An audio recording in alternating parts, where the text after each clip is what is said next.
the Galactic Council gathered, as they always did, in the grand chamber that overlooked the nebulae. Alien species from every corner of the galaxy sat in rows, their eyes glowing with the knowledge of 1,000 years of civilization. A new meeting had begun, and this time, Earth was the topic. Across the vast table, a leader of the most powerful species in the galaxy, a reptilian warlord named Vrax, scoffed at the holographic display before them. Earth had requested membership, or at the very least, a treaty of cooperation with the Council. It wasn't the first time a primitive species had sent such a request, but it was the first time that Earth's military was the focal point of the conversation. Vrax leaned forward, his scaled mouth curling into a sneer. "Earth soldiers," he said, his voice dripping with disdain. "They are a weak breed. Undisciplined. Ill-equipped. Their technology lags behind, their strategies are outdated, and their combat skills, pathetic." The room hummed with agreement. The eyes of the council members, from insect diplomats to armored warriors, flicked with amusement. The humans had no chance. "We've seen Earth's warriors in action. They fight with nothing but brute force and outdated weaponry," chimed in Ilra, a four-armed tactician from a world where warfare had been a finely honed art for eons. "They are like children playing at war.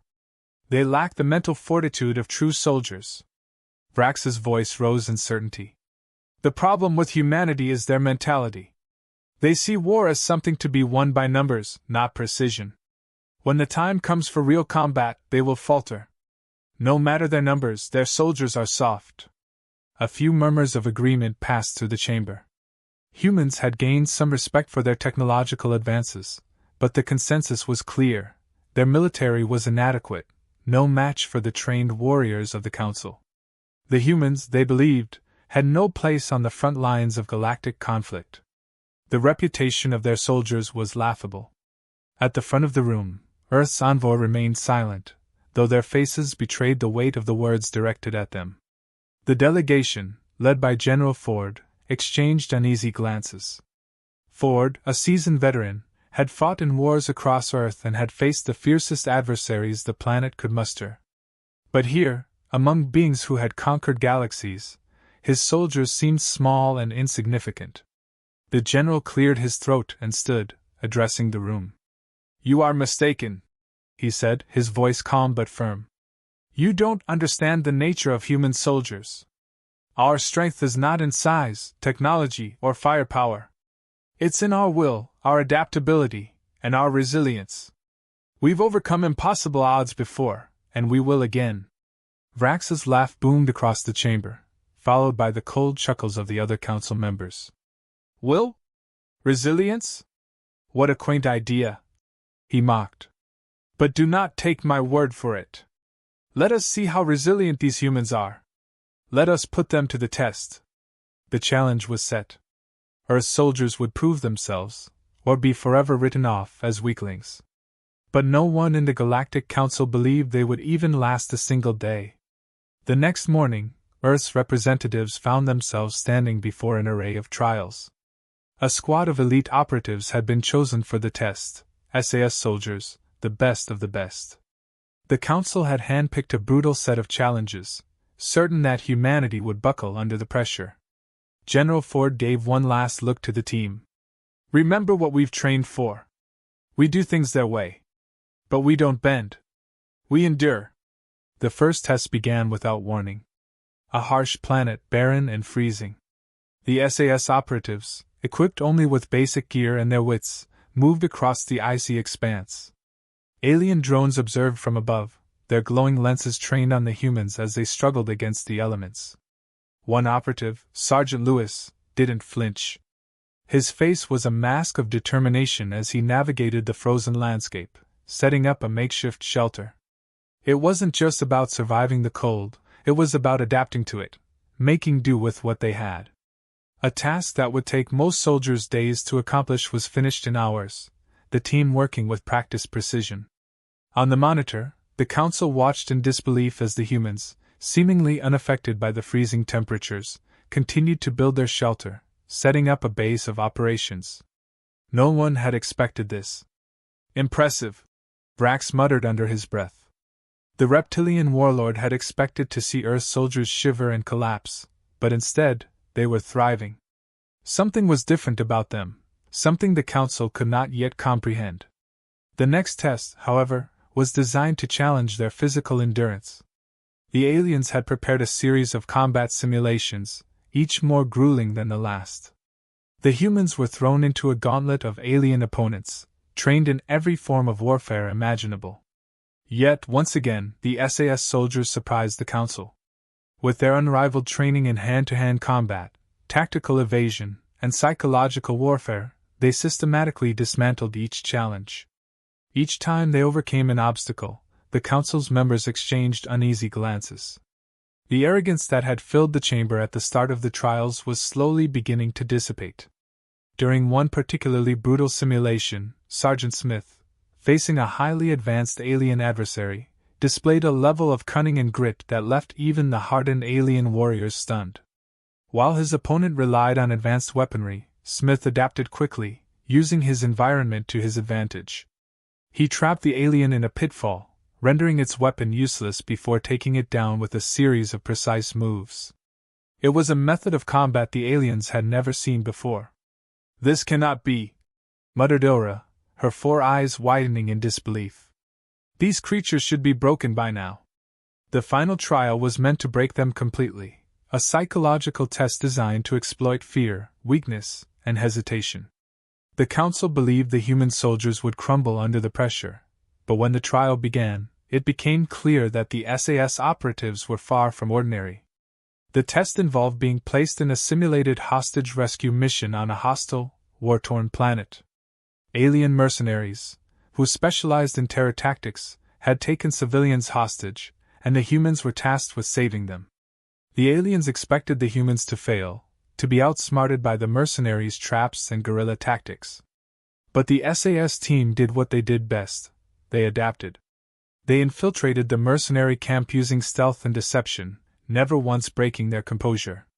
With military precision, they rescued the hostages, neutralized the mercenaries, and escaped without a single casualty. The Galactic Council could no longer dismiss Earth's soldiers as weak. These humans, despite their primitive tools and limited technology, had demonstrated an adaptability, resilience, and ingenuity that far exceeded the expectations of the most seasoned warriors in the galaxy. "We underestimated them," Brax admitted, his voice softer than before. "Perhaps Earth's soldiers are not as soft as we thought." The Council's perception had begun to shift, but it wasn't just about the humans proving their worth anymore. It was about the realization that humanity was far more formidable than they had ever imagined. After surviving the harsh environmental trial and combat simulations, the SAS operatives were escorted to the final series of tests, each more intense and intricate than the last. The Council had ensured that the upcoming challenges would push the humans to their limits, mental, physical, and emotional. This was the moment when their true worth would be revealed or exposed as nothing more than the delusions of a primitive species. General Ford, though silently apprehensive, gave his team a reassuring glance. The previous test had been difficult, but nothing like this. They'd faced the full brunt of alien technology, strange combat tactics, and unyielding terrain, and yet they had triumphed. It had been an exhausting experience, but the operatives had handled every task with the efficiency and precision that made the SAS feared across Earth. But now, this was a different type of challenge. They weren't facing brute force or cold weather anymore. This trial would exploit their vulnerabilities, their psyche. The Council had devised a mind-bending test of psychological endurance, one that involved placing the SAS operatives in a labyrinth of simulations, each designed to break their spirits, their focus, their will to continue.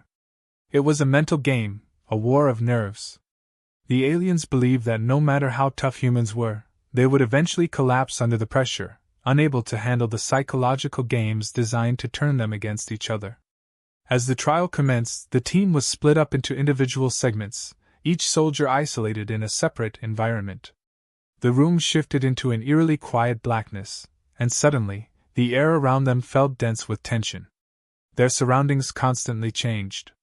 The floor beneath them trembled, lights flickering on and off, and the distant sound of alarms and screams echoed throughout the walls. For a moment, it felt as though time itself was warping around them. Each soldier was thrust into an experience tailored specifically to exploit their deepest fears and insecurities. Sergeant Lewis found himself standing in a replica of a familiar battlefield, a place from a previous mission, one where he had lost comrades. The faces of those fallen soldiers now materialized before him, their eyes accusing, their voices accusing him of failure. The weight of their loss pressed down on him as he struggled to breathe, each breath harder than the last. His body trembled under the mental strain. This was the Council's test: make them relive their darkest memories, force them to question their worth, and watch them falter. But Lewis, like the rest of the team, was different. The pain, the memories, the self-doubt, they weren't new. These were the scars he had learned to carry, the ghosts he had learned to silence. His training had prepared him for this moment. His mind, steeled by years of hardship, found its focus amid the emotional turmoil. He didn't break, he powered through. His mind locked onto one thought: survive. There was no time for hesitation. Meanwhile, Sergeant Smith was submerged in an entirely different trial. The room around him became a shifting maze, walls and floors changing at random intervals. The disorienting motions caused nausea, dizziness, and panic to surge through his veins. The environment seemed to be alive, relentlessly shifting, with no stable ground beneath his feet.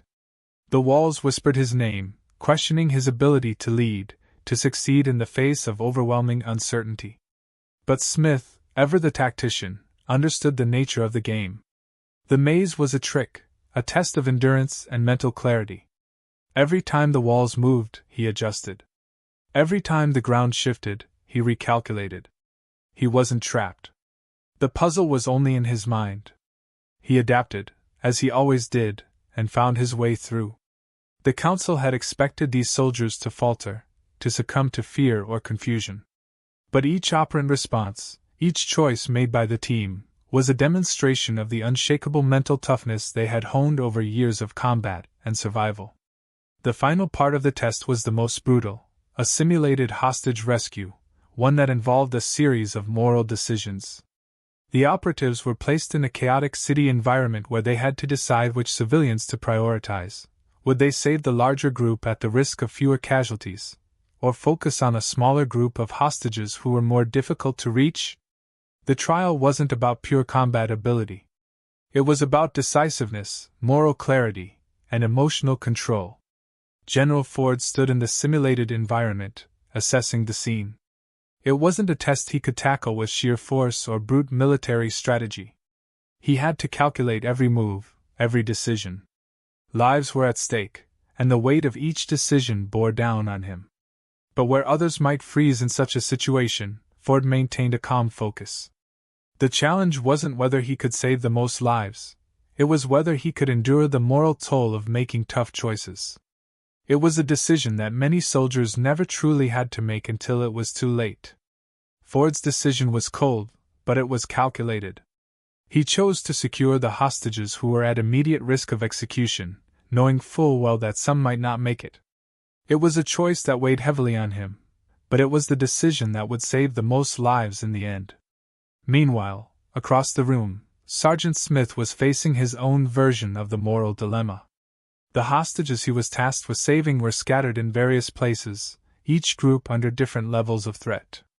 He couldn't save everyone, and he had to make the choice to leave some behind for the sake of others. His decision was swift but not without emotional turmoil. Every rescue took a toll, and every hostage left behind weighed heavily on his conscience. But in the end, he succeeded in saving the majority, all while keeping his composure. The Council, watching this unfold through their monitors, was growing increasingly unsettled. The humans were not just surviving, they were excelling. The tests that had been designed to break them were instead showcasing their mental fortitude, their ability to withstand not only physical hardship but psychological pressure. Vrax's voice, once so confident and dismissive, now trembled with doubt. "Impossible," he muttered. "These humans, they don't break. How do they endure?" Ilra, the four-armed tactician, clenched her mandibles in frustration. We've thrown everything at them, and they adapt. How can they remain so calm under this level of strain? This is not possible. It was a turning point for the Council. The disbelief in the room was palpable. These humans, who, just hours ago, had been ridiculed and dismissed as weak, were now defying every expectation. They had passed every test. What was more, they had done so without faltering, without hesitation. The Council had failed to grasp the nature of human resilience. This was not about brute strength or advanced technology. This was about something far more dangerous, the sheer force of will. It was a lesson in humility that the Galactic Council was only beginning to understand. The humans were not soft. They were not weak. And they would not be dismissed. The final test had arrived, and the Galactic Council had made sure it would be unlike anything the SAS Operatives had faced so far. The challenge was a multi-stage mission, one that involved complex sabotage, tactical strikes, and a hostage rescue scenario, all set within a war zone where alien mercenaries stood ready to fight. It was designed not just to push the humans to their physical limits, but to destroy their cohesion as a team. The Council's belief was simple: no matter how skilled the humans were, they would crumble when faced with such high stakes and unpredictable chaos. The mission was set up in a simulated alien city, one that was crumbling under the weight of constant conflict. Buildings were in ruins, smoke filled the air, and the distant sounds of battle echoed through the streets. The mercenaries, a well-trained group of elite alien soldiers, were notorious for their brutality. They were equipped with the latest technology and weapons, while the SAS Operatives were armed only with their wits, their training, and whatever equipment they could scrounge from their surroundings. General Ford, Sergeant Lewis, Sergeant Smith, and the rest of the team stood in silence, each soldier mentally preparing for what was to come. They had survived everything the Council had thrown at them, but this was different. This wasn't just about passing tests or proving themselves. This was about survival in the most brutal, unpredictable conditions imaginable. The first objective was to sabotage a key communications relay that would disrupt the mercenaries' command structure. The team split into two groups, one to handle the sabotage, the other to provide support and cover. It was a calculated risk. They had no backup, no reinforcements. It was all on them. As they moved through the city, the soldiers could hear the unmistakable sounds of the mercenaries patrolling the area. They were close. But they moved like shadows, silent, efficient, and invisible. The SAS Operatives had been trained to move unseen, to adapt to any situation. They had learned to be patient, to wait for the perfect moment. Sergeant Lewis was the first to spot the enemy patrol, a group of mercenaries armed with advanced weapons. The enemy had set up a perimeter around the communications tower, and it was clear that any attempt to sabotage it would result in an all-out firefight. Lewis didn't hesitate. He signaled to his team, and in seconds they had flanked the mercenaries, cutting them off from retreat. The aliens didn't know what hit them. Within moments they were neutralized, their weapons disabled, and their communications scrambled. The sabotage was successful, but the mercenaries were far from defeated. A counterattack was inevitable. General Ford's team had only moments to regroup before the full force of the mercenaries arrived. The next phase of the mission was already underway, the rescue. A small group of civilians had been captured by the mercenaries and were being held in a nearby compound. The mission was clear: save them, and do it fast. But the clock was ticking, and the mercenaries weren't about to make it easy. The team moved quickly, using the cover of the city's shattered buildings to approach the compound. They had no intel on the number of hostages, nor on how many mercenaries were stationed inside. What they did know was that they had to act fast. Every second that passed brought more danger to the hostages. Sergeant Smith led the charge, his mind focused on the mission. He knew the risks, but he also knew the stakes. These hostages were innocent civilians caught in a war they didn't understand. They couldn't be left behind. As they breached the compound's outer defenses, gunfire erupted. The mercenaries had anticipated their arrival. But the SAS Operatives were ready. They moved with the precision of a well-oiled machine, their training allowing them to read the situation instantly and react faster than any mercenary could. Smith led the team into the compound's main building, clearing rooms with ruthless efficiency. Each soldier knew their role. Sergeant Lewis covered the rear, ensuring no enemies flanked them.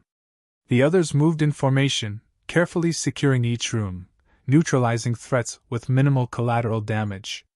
Their objective wasn't just to defeat the mercenaries, but to save as many civilians as possible while avoiding casualties. But the mercenaries weren't going to give up so easily. They had set traps throughout the compound, hoping to use the environment to their advantage. Explosives went off around the team, creating chaos.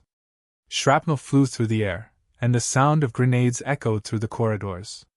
But the SAS operatives didn't panic. They had faced worse. Their instincts took over. Sergeant Lewis was the first to react. He threw himself into the line of fire to shield a civilian from an incoming blast. The force of the explosion sent him crashing to the ground, but he didn't stay down. He was up in seconds, signaling for the rest of the team to move forward. His resolve was unwavering. Inside the compound, the hostages were being held in a reinforced room at the far end of the building. Time was running out, and the team had no choice but to breach the final barricade. The mercenaries knew they were coming. They were ready for the fight of their lives. General Ford took the lead, signaling for the others to form up behind him. The last door to the hostage room was locked, reinforced with alien technology. It would take time to break through. But Ford didn't hesitate. He gave the order, and within moments, Sergeant Smith was at the door, working with his tools to breach it. The countdown to their success had begun. Meanwhile, the mercenaries outside were regrouping, preparing for one final stand. They knew that if they couldn't hold the compound, the mission would be over, and their reputation would be in shambles. But the SAS soldiers weren't giving them that chance. As Smith worked to breach the door, Sergeant Lewis and the others set up defensive positions, preparing to hold the line. The door finally cracked open, and the team flooded into the room, weapons drawn. The hostages were secured, though they were shaken. The mercenaries, however, were waiting. A violent firefight erupted. The SAS operatives fought with a calm intensity that only comes from years of experience. They moved with military precision, outmaneuvering the mercenaries at every turn. In the chaos, General Ford and Sergeant Smith worked together to neutralize the remaining mercenaries. Their movements were fluid, instinctual. There was no time to think, they acted. The mercenaries, though skilled, were no match for the unbreakable will and expertise of the SAS team. The battle was over in minutes, the mercenaries lying defeated, their weapons scattered across the room. The hostages were safe, the mission complete. General Ford stood amidst the wreckage, his breathing steady but heavy. His team had proven their worth, not just to the Council, but to themselves. The Galactic Council, watching the simulation unfold, was silent. They had expected the SAS operatives to fail, to be crushed under the weight of the mercenaries' superior numbers and technology. Instead, they had watched a flawless execution of strategy, courage, and resilience. The humans had not only completed the mission but had done so with minimal casualties, demonstrating an unparalleled level of professionalism. Vrax, the warlord who had once dismissed Earth soldiers as weak, stood at the head of the council, his thoughts clearly conflicted. "They've done it," he muttered, the gravity of the situation finally sinking in. "We underestimated them." The council members exchanged uncertain glances. The humans had proven themselves capable of handling warfare not just with strength, but with heart and precision. They had passed the final test, not just as soldiers, but as warriors who could stand toe-to-toe with the most dangerous forces in the galaxy. The Galactic Council had learned a lesson: humanity was not to be underestimated. It was time to rewrite their perception of Earth soldiers. The Galactic Council had watched the SAS operatives from the shadows, observing every move, every decision made during the grueling trials. The aliens were a proud and advanced species, used to their military superiority. They had mocked the humans at the beginning, dismissing them as nothing more than primitive, weak soldiers who lacked the refinement and technology that their own races boasted. Yet, with each passing challenge, that dismissive attitude slowly began to erode, replaced by a dawning realization: humans were not what they had assumed. The final test, an intricate web of tactics, ambushes, and hostage rescues, had been designed to break the human operatives. The Council had expected them to crumble under the pressure, to make mistakes, to falter in the face of adversity. Instead, the humans had performed with a blend of precision, intelligence, and ruthless determination that left the assembled alien military leaders stunned. The mission was over now. The hostages were safe, the mercenaries neutralized, and the city in ruins. The SAS team stood in the center of the battlefield, their uniforms dirted, faces hard but calm. They were battered, but they were not broken. The team had fought as one, using their extensive training and unshakable resolve to complete the mission with flawless execution. As the final mercenary fell, the operatives stood still for a moment, surveying the wreckage of the compound. There was no time to rest, no time to celebrate their success. Their mission wasn't over yet. They had proven they could outfight any alien force, but there was one final battle to win: their place in the galaxy. The Galactic Council, finally acknowledging their defeat in underestimating humanity, began to murmur among themselves. There was no longer any room for doubt. The SAS operatives had achieved what no one had believed possible. In the harshest of conditions, surrounded by the most advanced military forces the galaxy had to offer, the humans had triumphed. They had shown resilience, creativity, and unmatched courage. Vrax, the warlord who had led the charge against humanity's presence in the Council, stood at the forefront of the assembly. His once confident demeanor had evaporated. He looked at the human team, now standing as one, expressions stoic yet proud.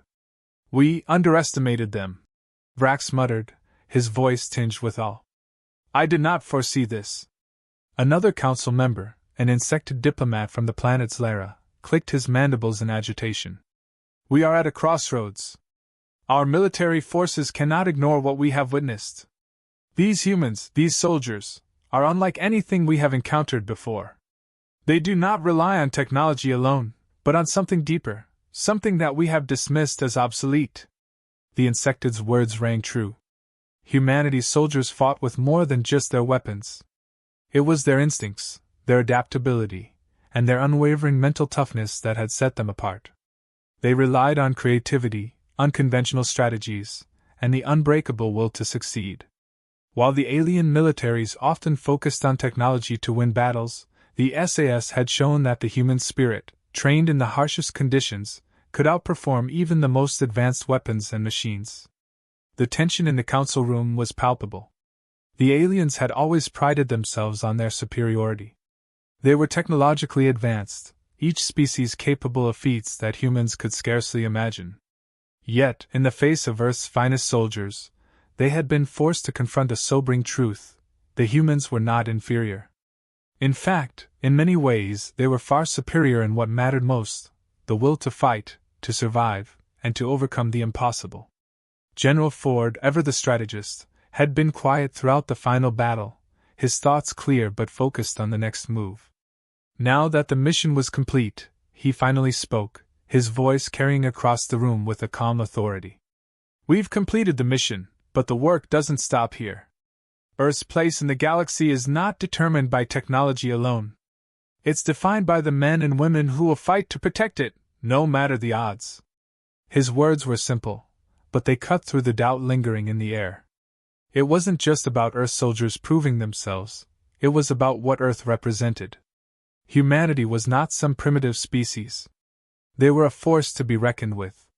And they were here to stay. Vrax's voice rang out again, this time with an edge of respect that had been absent before. "General Ford, your soldiers have done the impossible. I see now why humanity is feared across the galaxy." He paused, turning to face the other council members. "It is time we reconsider our position. Earth has earned its place." Ford nodded, his gaze unwavering. "We will continue to prove ourselves, not just to you, but to every species in this galaxy. Our people may be new to this stage, but we've fought wars you can't even imagine. And we've survived." The insectoid from Zlara tilted his head. "What will you do now, General Ford? Humanity has proved its worth, but the galaxy is a dangerous place. There are those who will not welcome your presence, no matter how powerful your soldiers are. Ford's answer was simple. We adapt. We survive. And we fight. As the meeting came to a close, the members of the Galactic Council, once certain that humans were nothing more than an anomaly in a galaxy of giants, were left to reconsider everything they thought they knew about Earth. They had seen what humans could do when pushed to the edge. They had seen resilience in action, and they had seen a fighting spirit that no alien force could match. The story of humanity's soldiers was not just one of strength or courage. It was the story of survival. The story of a species that had been pushed to the brink, but had never faltered, never surrendered. And now, the galaxy knew that Earth's soldiers were anything but soft. They were, in fact, among the toughest and most dangerous warriors the stars had ever known. The final realization hit like a thunderclap across the council chamber. The SAS Operatives hadn't just proven their worth, they had proven humanity's worth. They had shown that Earth, a relatively young species on the galactic stage, had the resolve to stand up to the universe's mightiest civilizations and carve out its place among them. In the face of overwhelming odds, they had turned the tables, demonstrating that Earth's greatest strength lay not in its technology, but in the heart and grit of its people. And that, as the Council realized, was something the galaxy could not ignore.